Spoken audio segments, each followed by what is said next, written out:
Hello, praise lord and welcome to my YouTube channel Jesus saves all. कैसे हैं आप सब? आशा करता हूं कि आप सभी लोग अच्छे होंगे और खुदावंद के अनुग्रह में बने होंगे। कई बार हम लोग जब परेशानियों में घिर जाते हैं, कई बार जब हम लोग परेशानियों में पड़ जाते हैं, तब हम लोग यही सोचते हैं कि हमने ऐसा क्या गलत किया। हमने तो परमेश्वर की महिमा करी है, हम तो परमेश्वर के नाम को हमेशा लेते हैं, हम तो हर काम शुरू करने से पहले परमेश्वर के नाम को लेते हैं, या हम हर इतवार हर संडे चर्च भी जाते हैं, या हम अपना 10वां हिस्सा भी परमेश्वर के नाम के लिए निकालते हैं, लोगों की मदद भी करते हैं, हम कभी किसी के बारे में बुरा नहीं बोलते हैं। फिर भी हमारे ऊपर इतनी परेशानियां क्यों आती हैं? यही बात हम लोग कई बार सोचते हैं और सोचकर फिर ये कहने लगते हैं कि शायद परमेश्वर ने हमें छोड़ दिया है, या शायद हम गलत हैं, या शायद बहुत सी तरह की बातें हम और आप सोचते हैं। लेकिन आज मैं आपको एक बात बताने वाला हूं जो खुदा के कलाम से है, खुदा के वचन बाइबल से है, और जो मुझे और आपको कुछ इस तरीके से मजबूत करती है, जो हमें समझाती है कि अगर हम परेशान हैं तो क्यों हैं, अगर हमारे पास बीमारी है तो क्यों है, अगर हमारे पास तकलीफें हैं तो क्यों है, परेशानियां हम पर बार बार आ रही हैं, एक के बाद एक आ रही हैं तो क्यों आ रही हैं। आइए हम वचन से जानते हैं, जो आपको मिलेगा भजन संहिता की किताब, उसका 34वां अध्याय और उसकी 19वें, जहाँ पर यूं लिखा है, धर्मी पर बहुत सी विपत्तियां पड़ती तो हैं। हालेलुया। धर्मी पर बहुत सी विपत्तियां पड़ती तो हैं, जहाँ पर इंग्लिश में लिखा हुआ है, न्यू लिविंग टेस्टामेंट के अंदर, ट्रांसलेशन के अंदर, The righteous person face many troubles, but the Lord comes to the rescue each time. But the Lord comes to the rescue each time. धर्मी पर बहुत सी विपत्तियां पड़ती तो, यहीं पर अगर हम देखें गुड न्यूज ट्रांसलेशन के अंदर वहां लिखा है, good people suffer many troubles. जो अच्छे लोग हैं वो बहुत सी परेशानियों से गुजरते हैं, यानी कि जो धर्मी लोग हैं उन पर बहुत सी विपत्तियां पड़ती तो हैं। अजीजों, अगर आज आप ये सोच रहे हैं कि बार बार परेशानियां हम पर आती हैं, एक के बाद एक परेशानी खत्म हुई, दूसरी परेशानी सामने खड़ी है, दूसरी खत्म हुई तो तीसरी परेशानी सामने खड़ी है, तो मैं आपको बता दूं अजीजों, वचन बता रहा है, मैं नहीं बता रहा हूं, वचन बता रहा है, धर्मी पर बहुत सी विपत्तियां पड़ती तो हैं। The righteous person face many troubles. अगर आप परेशानियों का सामना कर रहे हैं, बार बार कर रहे हैं, एक के बाद एक कर रहे हैं, तो वचन आज आपको प्रोत्साहित करना चाहता है, वचन आज आपको ये बताना चाहता है कि आप अगर धर्मी हैं तो आपको परेशानियों का सामना करना जरूरी है। Good people suffer many troubles. आपको बहुत सी परेशानियों का सामना करना पड़ेगा। आगे कुछ यूं लिखा है जी, धर्मी पर बहुत सी विपत्तियां पड़ती तो हैं, परंतु यहोवा उनको उन सबसे मुक्त करता है। हालेलुया। अगर आप पर विपत्तियां पड़ रही हैं, अगर आप पर परेशानियां बढ़ती जा रही हैं, एक के बाद एक आती जा रही हैं, तो वचन यहाँ पर यह बात भी कहता है कि यहोवा उनको उनसे मुक्त करता है। परमेश्वर आपको उनसे मुक्त करने की भी सामर्थ रखता है। अगर आप खुदा के प्रेम में बने हैं, अगर आप खुदा के अनुग्रह में बने हैं, खुदा के साथ चल रहे हैं, खुदा को अपने साथ लेकर के चल रहे हैं, तो विपत्तियां तो आपके ऊपर आएंगी, लेकिन यहोवा उन विपत्तियों से आपको छुड़ाने की सामर्थ रखता है। यहोवा उन परेशानियों से आपको मुक्त करने की सामर्थ रखता है। आइए एक और जगह चलें, कुछ और बातों को समझें, जहां पर वचन कुछ यूं बताता है। दूसरा तीमुथियुस की किताब उसका 3रा अध्याय, अगर हम उसकी पहली आयत से पढ़ना शुरू करें तो वहां पर यूं लिखा है, देखिए मैं पढ़ देता हूं आपके लिए, आप लोग देख लीजिएगा। पर यह स्मरण रख कि अंतिम दिनों में कठिन समय आएंगे। हालेलुया। अंतिम दिनों में कठिन समय आएंगे, जैसा मैं और आप आज के समय में देख रहे हैं। वचन बताता है, पर यह स्मरण रख कि अंतिम दिनों में कठिन समय आएंगे। आज आप और मैं जिस समय से गुजर रहे हैं, इसको हम क्या कहेंगे? बहुत अच्छे दिन है, बहुत खुश दिन है, बहुत बढ़िया दिन हमारे चल रहे हैं? नहीं। जिन बेचारों के पास कुछ नहीं है खाने के लिए, जिनके पास नौकरी नहीं है, जिनके पास पैसा नहीं, आप उनसे पूछेंगे तो वो कहेंगे बहुत बुरे दिन है हमारे, बहुत कठिनाइयों से भरे दिन में हम चल रहे हैं। और वचन भी यहाँ पर बता रहा है, पर यह स्मरण रख कि अंतिम दिनों में कठिन समय आएंगे, क्योंकि मनुष्य स्वार्थी। अब यहाँ पर बताता है वचन, मुझे और आपको एक बात जो समझने की है, वचन बताता है कि यहाँ पर कैसे कैसे लोगों से हमारा सामना होगा, कैसे कैसे लोग हमें दिखाई देंगे, या कैसे कैसे लोग आपने अपने जीवन में देखे हैं, या देख चुके हैं या आगे देखने वाले हैं, ये सब वचन मुझे और आपको बता रहा है, ये मैं अपने आप से नहीं बता रहा हूँ। आप अगर पढ़ना चाहें तो पढ़ लीजिएगा। दूसरा तीमुथियुस की किताब, उसका 3रा अध्याय, उसकी पहली आयत से लेकर 12वीं आयत तक जब आप पढ़ेंगे तो ये सब चीज़ें आपको अक्षरशः वहाँ पर मिलेंगी लिखी हुई, जैसा मैं आपको बता रहा हूँ। जी यहाँ लिखा हुआ है, क्योंकि मनुष्य स्वार्थी, लोभी, डींगमार, अभिमानी, निंदक, माता पिता की आज्ञा टालने वाले, असंयमी, कठोर, भले के बैरी, विश्वासघाती, ढीठ, घमंडी और परमेश्वर के नहीं वरन सुख विलास ही के चाहने वाले होंगे। वचन बताता है यहाँ पर ये इस तरीके के सारे लोग आपके सामने होंगे। इस तरीके के सभी लोगों से आप मिल चुके होंगे, या इस तरीके के लोगों के बारे में आपने सुना होगा, जो भले के बैरी हैं, जो अपने माता पिता की बातों को नहीं मान रहे हैं, जो घमंडी हैं, जो कठोर हैं, जो असंयमी हैं, जिनको संयम नहीं है, जो जरा से भी कहीं से भी कोमल नहीं है, नम्र नहीं है, ये सब लोगों से आप आने वाले दिनों में या तो मिलेंगे या अब तक मिल चुके होंगे। तो मैं आपको बता दूं, ये अंत के दिन हमारे सामने आ रहे हैं जो हम देख रहे हैं, और जैसा वचन हमें बताता है। और आगे यूं लिखा हुआ है, वे भक्ति का भेष तो धरेंगे परंतु उसकी शक्ति को न मानेंगे। और वचन कहता है ऐसों से दूर रहना। वचन कह रहा है कि भैया वो कुछ लोग ऐसे भी होंगे जो भक्ति का भेष भी धरेंगे, आपको दिखेंगे कि हाँ दुआ बंदगी वाले हैं, आपको लगेगा कि हाँ बहुत अच्छे लोग हैं, प्रार्थना करने वाले हैं, दूसरों के लिए खूब प्रार्थनाएं करते हैं, रोकर प्रार्थना करते हैं। बहुत से लोग ऐसे आपको मिलेंगे, लेकिन वो उसकी शक्ति को नहीं मानेंगे। वचन बताता है मिलेंगे तो सही तुम्हें बहुत से, लेकिन वो उसकी शक्ति को नहीं मानेंगे। और वचन आगे यूं कहता है कि ऐसों से परे रहना, ऐसों से दूर रहना। और आगे कुछ यूं लिखा हुआ है, जी आगे यूं लिखा हुआ है, इन्हीं में से वे लोग हैं जो घरों में दबे पांव घुस आते हैं और उन दुर्बल स्त्रियों को वश में कर लेते हैं जो पापों से दबी और हर प्रकार के अभिलाषाओं के वश में हैं। ऐसों में से ही कुछ लोग हैं जो घरों में दबे पांव घुस आते हैं। जैसे वचन बताता है कि शैतान सिंह की मानिंद हमारे चौखटों पर बैठा है, कि जैसे ही हम अपने चौखट को पार करें वो हमें फाड़ खाए। यहाँ वचन बताता है कि ऐसे लोग जो भक्ति का भेष धरे हुए हैं पर उसकी शक्ति को नहीं मानते हैं, ऐसों से दूर रहना। ये वो लोग हैं जो दबे पांव आपके घरों में आ जाएंगे और उन स्त्रियों को जो पाप में दबी हैं, या वो स्त्रियां जो अभिलाषाओं के वश में हैं, उनको अपने वश में कर लेते हैं। ये वो लोग हैं जो दबे पांव आपके घर में आकर आपके घर के बहन बेटियों को, माओ को, या कह लेने दीजिए मुझे, क्योंकि ऐसा आज के समय में हो रहा है। क्योंकि वचन बताता है मेरी प्रजा को मेरा ज्ञान ना होने के कारण वो बंधुआई में जा रही है। और हम बहुत से लोग ऐसे बातों को देखते हैं, समाचारों में सुनते हैं, न्यूज़ में सुनते हैं। अभी हाल ही में एक जगह पर न्यूज़ आई अखबार के अंदर कि एक हस्बैंड वाइफ थे, उसकी वाइफ को कोरोना हो गया, उन्होंने उसको ले जाकर हॉस्पिटल में एडमिट कर दिया।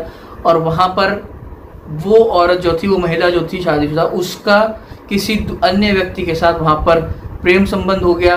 और जब वो वहाँ से वापस अपने घर आई क्वारंटाइन होकर, तो वहाँ घर में झगड़े होने लगे। जब पति को ये बात पता चली तो उसने पुलिस में केस दर्ज कराया। ये न्यूज़पेपर के अंदर आया। अजीजों, ये अंत का समय चल रहा है जहाँ पर लोग दबे पांव आपके घरों में आ जाएंगे और ऐसी स्त्रियों को अपने वश में कर लेंगे। अजीजों, ये मौका है मुझे और आपको अपने आप को सतर्क करने का, अपने आप को परमेश्वर की बातों पर चलाने का, परमेश्वर की बातों को समझने का, और अपने आप को इस योग्य बनाने का कि कोई दुष्ट की चाल आकर हमें बरगला ना सके। आगे देखिएगा, कुछ यूं लिखा है, जी वो सदा सीखती तो है पर सत्य की पहचान तक कभी नहीं पहुंचती। जैसे यन्नेस और अम्ब्रेस ने मूसा का विरोध किया था, वैसे ही ये भी सत्य का विरोध करते हैं। ये ऐसे मनुष्य हैं जिनकी बुद्धि भ्रष्ट हो गई है और वे विश्वास के विषय में निकम्मे हैं, पर वे इसके आगे नहीं बढ़ सकते, क्योंकि जिससे उनकी अज्ञानता सब मनुष्यों पर प्रकट हो गई थी, वैसे ही इनकी भी हो जाएगी। परंतु तूने उपदेश, चाल चलन, मनसा, विश्वास, सहनशीलता, प्रेम, धीरज और सताए जाने और दुख उठाने में मेरा साथ दिया। और ऐसे दुखों में भी अंताकिया और इकुनियुम और लुस्त्रा में मुझ पर पड़े थे, और अन्य दुखों में भी जो मैंने उठाए हैं, परंतु प्रभु ने मुझे उन सबों से छुड़ा लिया। पर जितने मसीह यीशु में भक्ति के साथ जीवन बिताना चाहते हैं वे सब सताए जाएंगे। हालेलुया। मैं आपको बता दूं, जितने लोग प्रभु यीशु में भक्ति के साथ जीवन बिताना चाहते हैं वे सब सताए जाएंगे। वचन बताता है, मैं कुछ नहीं बता रहा हूँ, ये वचन बता रहा है। वचन ने पहले हमें बताया अंत के दिनों में हम ऐसे ऐसे लोगों से मिलेंगे, ऐसे ऐसे लोगों को हम देखेंगे, ऐसे ऐसे लोग आपके घरों में चले आएंगे जो भक्ति का भेष तो धरेंगे, लेकिन आपके घरों में आकर आपकी स्त्रियों को जो दुर्बल हैं उनको वश में कर लेंगे, क्योंकि वो अभिलाषाओं के कारण उनके वश में हो जाएंगी। आपके घरों में घुसकर तमाम चीज़ों को ख़राब कर देंगे, आपके घर परिवार को ख़राब कर देंगे, आपके रिश्तों में दरार को पैदा कर देंगे। ये वो लोग हैं जो परमेश्वर के साथ नहीं चलते हैं, जो परमेश्वर की बातों को नहीं मानते, जिन्होंने परमेश्वर के हुक्म को सुनना छोड़ दिया, ये वो लोग हैं। और जो लोग परमेश्वर प्रभु यीशु मसीह के साथ अपना जीवन भक्ति में बिताना चाहते हैं, वहाँ पर उनके लिए लिखा हुआ है कि वे सब सताए जाएंगे। अजीज़ों, अगर आप परेशानियों में हैं, बार बार परेशानियां आपके ऊपर आ रही हैं, तो पहली बात मैं आपको ये बता दूं कि ये परेशानियां आपको मजबूत करने के लिए। सोना जब शुद्ध सोना बनाया जाता है तो ऐसे ही नहीं कि सोना आया और उसको बनाकर छुट्टी कर दी, नहीं, उसको आकार देने के लिए, उसको चमकाने के लिए, निखारने के लिए उसको आग में तपाया जाता है। मुझे और आपको परमेश्वर आग में तपाता है परेशानियों के द्वारा। मुझे और आपको परमेश्वर चोट मारता है शेप देने के लिए, दिक्कतों के द्वारा, रुकावटों के द्वारा, कि हम इन चीज़ों से सीखें, हम इन चीज़ों को देखकर समझकर आगे बढ़ें, हम वचन में बने रहें, हम दुआ में बने रहें, हम प्रार्थना में बने रहें, हम आपसी प्रेम में बने रहें, हम दया में बने रहें, हम कोमलता में बने रहें, हम दीनता में बने रहें। इन सब बातों में जब हम बने रहेंगे तब हम आकार लेना शुरू करते हैं, क्योंकि जब हम आकार नहीं लेंगे तब तक हम उस सोने को सही तरीके से संवार नहीं पाएंगे। तो अजीज़ों, अगर परेशानियां आपके ऊपर आ रही हैं तो इसका मतलब ये कि परमेश्वर आपको पका रहा है, शुद्ध सोना बना रहा है, अच्छा सोना बना रहा है, उसको निखार रहा है, जिससे वो जब रखा जाए सामने तो लोगों की नज़र उस पर पड़े। आगे कुछ आयत एक और निकालिएगा जो आपको मिलेगी, 2 तीमुथियुस उसका 2 अध्याय और उसकी 12वीं आयत, जहाँ पर यूँ लिखा हुआ है, 2 तीमुथियुस उसका 2 अध्याय उसकी 12वीं आयत, यदि हम धीरज धरेंगे तो उसके साथ राज्य भी करेंगे। हालेलुया। अगर आप धीरज रखेंगे, परेशानियों के समय में धीरज रखेंगे, जब आपके ऊपर दिक्कतें आकर खड़ी हो जाएंगी तब आप उसके यीशु मसीह में, परमेश्वर में धीरज धरे रहेंगे, जब आप उसके साथ बने रहेंगे। लिखा है बाइबल के अंदर, अगर हम ध्यान दें तो अय्यूब के बारे में सभी लोग जानते हैं। अय्यूब ने कितना धीरज रखा।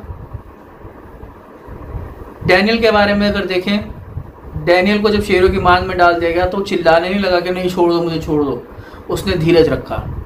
शद्रक, मेशक, अबेदनगो जब आग के भट्टे में डाले जा रहे थे तब वो चिल्लाने नहीं लगे कि नहीं हमें छोड़ दो, माफ कर दो जी, हम करेंगे, हम करेंगे, ऐसा कुछ नहीं करा। इन सभी ने धीरज रखा और सभी ने एक बात सोच ली कि अगर हमारा परमेश्वर हमें बचाएगा तो ठीक, नहीं भी बचाएगा तो भी जो कुछ उसने दिया है उसको मुबारक। क्या मैं और आप इस स्थिति पर खड़े हैं? क्या मैं और आप ऐसी जगहों पर जब परेशानियों में होते हैं, जब बीमारी में होते हैं, जब दुख और तकलीफ में होते हैं, जब लोग हमारे विरोध में होते हैं, तब क्या हम इस बात को याद रखते हैं? वचन बताता है, देखिए एक बार फिर से पढ़िएगा, यदि हम धीरज से सहते रहेंगे तो उसके साथ राज्य भी करेंगे। यदि हम उसका इनकार करेंगे तो वह भी हमारा इनकार करेगा। यदि हम धीरज से सहते रहेंगे, यदि हम उसको अंगीकार करेंगे, या अगर हम उसको इनकार करेंगे तो वो भी हमको इनकार कर देगा। अजीजों से ज़रूरी है जब परेशानियां आपके ऊपर आए, जब सताव आपके ऊपर आए। मैंने और आपने एक न्यूज़ सुनी थी कि एक लड़के को लोगों ने टुकड़े टुकड़े कर दिया सिर्फ इसलिए कि वो यीशु मसीह को मानने लगा था। क्यों उस लड़के ने अपनी जान दे दी? उसको ये बात मालूम थी, उसको ये बात पता चल गई थी कि अगर मैं यीशु का इनकार करूंगा तो वो भी मुझे इनकार कर देगा। उसने इनकार नहीं किया, हालांकि उसको अपनी जान से हाथ धोना पड़ा। अजीजों, क्या ये वाली हिम्मत मुझ में और आप में है? क्या मैं और आप ये कर सकते हैं? अगर नहीं कर सकते हैं तो अपने आप को ऐसा बनाइए, क्योंकि अंत का समय आ चुका है। मेरा और आपका सताव शुरू हो चुका है। किसी ना किसी दिन आपको या मुझको सताया जाएगा, किसी ना किसी दिन मुझे और आपको पकड़ लिया जाएगा और फिर हमसे पूछा जाएगा कि तुम यीशु को मानोगे या तुम किसी और को मानोगे। तुम यीशु को मानना छोड़ दो। उस समय पर आप अगर उसका इनकार करेंगे तो वो भी आपका अपने पिता के सामने इनकार करेगा। अजीज़ों ज़रूरी है कि हमें उसको याद रखना है, हमें अपनी परेशानी के समय में भी उसको याद रखना है, हमें अपने आनंद के समय में भी उसको याद रखना है, हमें अपने दुख के समय में भी उसको याद रखना है, हमें अपनी खुशी में भी उसको याद रखना है, हमें उसको हमेशा याद रखना है, जिससे जब परेशानी, जब विपत्ति, जब संकट हम पर आए, जब सताव हम पर आए, तो हम कह सकेंगे हाँ हम प्रभु यीशु मसीह को जानते हैं, हाँ हम प्रभु यीशु मसीह को मानते हैं। अजीज़ों, ये फैसला लेना मुझे और आपको बहुत ज़रूरी है। आगे देखिए एक बात और निकालते हैं, एक और बात पढ़ते हैं जहाँ पर लिखा हुआ है प्रेरितों के काम उसका 14वां अध्याय और उसकी 22वीं आयत को अगर हम पढ़ें, प्रेरितों के काम उसका 14वां अध्याय उसकी 22वीं आयत, यहाँ पर एक बात और लिखी हुई है, और चेलों के मन को स्थिर करते रहे और यह उपदेश देते थे कि विश्वास में बने रहो, और यह कहते थे हमें बड़े कलेश उठाकर परमेश्वर के राज्य में प्रवेश करना होगा। ये कौन कह रहा है? ये पौलुस, जो मसीह लोगों को सताता था। ये वो व्यक्ति है जब इसने प्रभु यीशु मसीह को देख लिया, जिसने प्रभु यीशु मसीह का दर्शन पा लिया, इसका जीवन बदल गया, इसके विचार बदल गए, ये परमेश्वर के लोगों के लिए काम करने लगा, ये परमेश्वर के काम को लोगों तक पहुंचाने का काम करने लगा। जी हाँ, ये एक आयत पढ़ते हैं जो लिखा है प्रेरितों के काम उसका 14 अध्याय उसकी 22वीं आयत, ये लिखा हुआ है, और चेलों के मन को स्थिर करते रहे और यह उपदेश देते थे कि विश्वास में बने रहो, और यह कहते थे हमें बड़े कलेश उठाकर परमेश्वर के राज्य में प्रवेश करना होगा। वचन बताता है कि हमें बड़े कलेश उठाकर परमेश्वर के राज्य में प्रवेश करना होगा। ये कौन बता रहा है? ये पौलुस अपने लोगों को, अपने साथ के लोगों को, अपनी उन कलीसिया को जहाँ पर चिट्ठी लिख रहा है वो बता रहा है। ये वही पौलुस है जो पहले मसीह लोगों को मारता था, मसीह लोगों को सताया करता था, मसीह लोगों को बंदी खाने में डाल दिया करता था। लेकिन जब इसकी मुलाकात यीशु मसीह से हो गई, तब इसका जीवन बदल गया, तब इसके विचार बदल गए, इसके ख्यालात बदल गए। ये पूरा ऊपर से लेकर नीचे तक ऐसा बदल गया कि ये अब परमेश्वर के काम को लोगों को बता रहा है, अब ये परमेश्वर के राज्य की बातें लोगों को बता रहा है, अब ये शिक्षाएं लोगों को दे रहा है। और यही एक बात बताने लगा जब पौलुस कहने लगा था, हमने पढ़ा था इकुनियम और लुस्त्रा में, जब उसने कहा कि मुझ पर बड़े सताए हुए, मालूम क्या सताए हुए थे? ये पौलुस वहाँ पर प्रचार कर रहे थे, वहाँ पर उन्होंने प्रचार करा, प्रचार करके ये लोग आगे गए, इन्होंने आगे और जगहों पर प्रचार करा।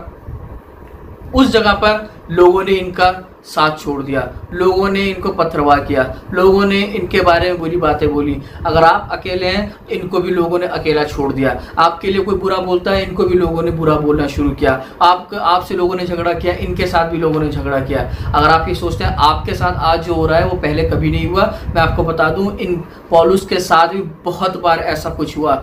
लोगों ने बहुत कुछ इनके साथ किया, लेकिन फिर भी ये खुदा के नाम को लेते रहे, फिर भी ये खुदा के काम को करते रहे, फिर भी ये खुदा की महिमा करते रहे। और जब यहाँ पर हमने पढ़ा, यहाँ पर लिखा और चेलों के मन को स्थिर कर रहे हैं। मालूम क्यों स्थिर कर रहे हैं? ऐसा क्या हो गया जो स्थिर करने लगे? जब लिखा है बाइबल के अंदर, जब ये प्रचार कर रहे थे एक जगह पर, वहां पर प्रचार में जब इन्होंने देखा कि एक व्यक्ति है जिसके पैरों में जान नहीं है, जिसके पैर खराब है, वो बैठा हुआ इनके वचन को, वो बैठा परमेश्वर के वचन को इनके द्वारा सुन रहा है। इनकी नज़र जब उस पर पड़ी तो इन्होंने उसको देख कर जान लिया कि ये कुछ चाहता है, ये कुछ चाह रहा है, जो इतने ध्यान से मेरी बात को सुनता है। इन्होंने उसको कहा, व्यक्ति को, कि उठ और अपने पैरों पर खड़ा हो जा।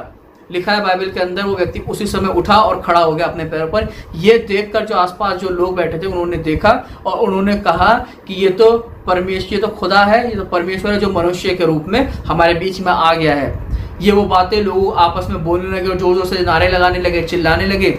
इस बात को सुनकर जब पौलुस को ये बात मालूम पड़ी कि ये लोग ऐसे कर रहे हैं, तो उसने अपने कपड़े फाड़े और लोगों के बीच में उतर आया और कहने लगा, हम भी तुम ही जैसे लोग हैं, हम भी तुम जैसे दुख भोगी लोग हैं, हम भी तुम्हारे तरीके के लोग हैं, हम खुदा नहीं हैं, हम तो खुदा का प्रचार करते हैं, मैं तो उसका काम कर रहा हूँ। ये सब काम जब इसकी चर्चा लोगों तक पहुंची तो ये फैलने लगी, और जब ये वापस अपनी जगह पर, उस जगह पर आने लगे, तो लिखा है बाइबल के अंदर लोगों ने इनका विरोध किया, लोगों ने इनके बारे में बुरी बातें कही, लोग इनको मारने खड़े हो गए, लोगों ने पत्थरवा इन पर किया, पत्थर इन पर मारे, लोगों ने इनको इतना मारा कि ये बेहोश हो गए। बाइबल में लिखा है कि लोगों ने इनको पत्थरवा किया और ये बेहोश हो गए, तो इनको घसीट कर शहर से बाहर ले जा करके छोड़ दिया। और जब बाहर ले जाकर छोड़ दिया, जब इन्होंने देखा कि इनके जो लोग हैं, इनके जो चेले हैं वो इनके साथ खड़े हैं, तब ये दोबारा उनके साथ वापस आए और आकर इन्होंने फिर वहां से फिर से परमेश्वर के काम को शुरू किया। अजीजों, क्या मेरे और आपको लोगों ने पत्थर मारे हैं? नहीं मारे। क्या लोगों ने सड़कों पर मेरे और आपको थप्पड़ मारे हैं? नहीं मारे। क्या लोगों ने सड़कों पर मुझे और आपको धक्का मारा? नहीं मारा। सोचिए जब घसीट करके ले जा रहे होंगे तो कितनी चोट लगी होगी। लेकिन उसके बावजूद भी पौलुस आए और आकर के परमेश्वर के काम को अंजाम दे रहे हैं। मैं और आप जब हल्की सी परेशानी आती है, हल्की सी बीमारी आती है, दुख तकलीफ में हो जाते हैं तो हम ये छोड़ देते हैं, हम परमेश्वर के साथ को छोड़ देते हैं। लेकिन पौलुस इसमें बने रहे, पौलुस परमेश्वर के काम को करते रहे, पौलुस लोगों के बीच में उसकी महिमा करते रहे। और उन्होंने फिर अपने चेलों को एक बात कही, प्रेरितों के काम उसके 14वें अध्याय की 22वीं आयत में, और चेलों के मन को स्थिर करते रहे और यह उपदेश देते थे कि विश्वास में बने रहो, और यह कहते थे हमें बड़े कलेश उठाकर परमेश्वर के राज्य में प्रवेश करना होगा। जी हाँ, मुझे और आपको अगर परमेश्वर के राज्य में प्रवेश करना है तो मुझे और आपको बहुत बड़े कलेश उठाने बाकी हैं।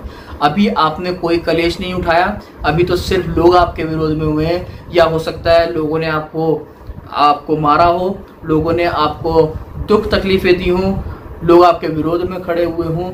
लेकिन बाइबल बताती है अभी बहुत से कलेश आने बाकी हैं। अजीजों, अगर आप चाहते हैं कि परमेश्वर आप में बना रहे, परमेश्वर आपके साथ चलता रहे, तो और कुछ करने की ज़रूरत नहीं है। सिर्फ उसके वचन को पढ़ना शुरू करें, सिर्फ उस किताब को पढ़ना शुरू करें जो परमेश्वर ने मुझे और आपको दी है। इस बाइबल को पढ़ना शुरू करें, बाइबल ही आपके सभी सवालों का जवाब आपको देगी। अगर आप परेशान हैं, क्यों हैं, बाइबल आपको बताएगी।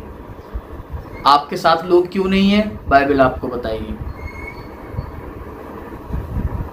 अगर आप चाहते हैं कि परमेश्वर आपके साथ रहे तो वचन पढ़ना शुरू करें, वचन पर ध्यान करना शुरू करें, दुआ करना शुरू करें। एक बार दुआ करें, 2 बार दुआ करें, किसी बीमार के लिए दुआ करें, 2 बार करें, 3 बार करें, करते रहें। परमेश्वर आपकी प्रार्थना को सुनेगा। वचन बताता है उसका कान ऐसा बहरा नहीं कि वो सुन ना सके, वो सब सुनता है, वो सब जानता है, वो सब कुछ देखता है। बस हमने उसे बुलाना, हमने उसे पुकारना छोड़ दिया है। अजीजों, ये मौका मेरे और आपके पास है। जब हम अपने घरों पर हैं तो मुझे और आपको अपने आप को तैयार करना है। आपके पास हो सकता है कोई गवाही हो, परमेश्वर ने आपके जीवन में कोई गवाही रखी हो सकता है परमेश्वर ने आपको कोई गीत दिया हो सकता है परमेश्वर ने आपसे कोई वचन इसके द्वारा बात करी हो। तो ये मौका है कि आप उसकी महिमा कर सकते हैं, और हम आप सबको मौका देंगे। अगर आप चाहते हैं, हम आप सभी को मौका देंगे। आप हमें कमेंट करके बताइए, हम आपको मौका देंगे। आपकी गवाही हम तक पहुंचाइए, अपना वीडियो हम तक पहुंचाइए, जिससे हम उसको लोगों तक पहुंचाएंगे। अगर आप चाहते हैं दुआ कराना, दुआ कैसे करनी है आपको नहीं आती है, आप हमसे पूछिए, हम आपको बताएंगे। वचन पढ़िए, वचन सब कुछ है। मेरा और आपका जीवन वचन के ऊपर आधारित है। अगर आप चाहते हैं परमेश्वर से शांति, दया, प्रेम, अनुग्रह को पाना, तो कुछ मत करिए, सिर्फ वचन पढ़ना शुरू करिए, जीवन अपने आप बदल जाएगा। वचन बताता है पहले उसके धर्म और राज्य की खोज कर, तो ये सब चीजें तुम्हें यूं ही मिल जाएंगी। ये सब चीजें आप चाहते हैं तो वचन को पढ़ना शुरू करें, परमेश्वर को खोजना शुरू करें, उसको ढूंढना शुरू करें। और जब आप ये काम करेंगे, देखिएगा उसी दिन से आपका जीवन बदलना शुरू हो जाएगा, जीवन में बदलाव आने शुरू हो जाएंगे, परमेश्वर के अंदर आपकी रुचि बढ़ने लग जाएगी। और जब ये सब होगा तो आपको देखकर लोग कहेंगे सचमुच इनका प्रभु इनके साथ चलता फिरता और राज्य करता है। परमेश्वर मुझे आपको बड़ी बरकत दे। जय मसीह।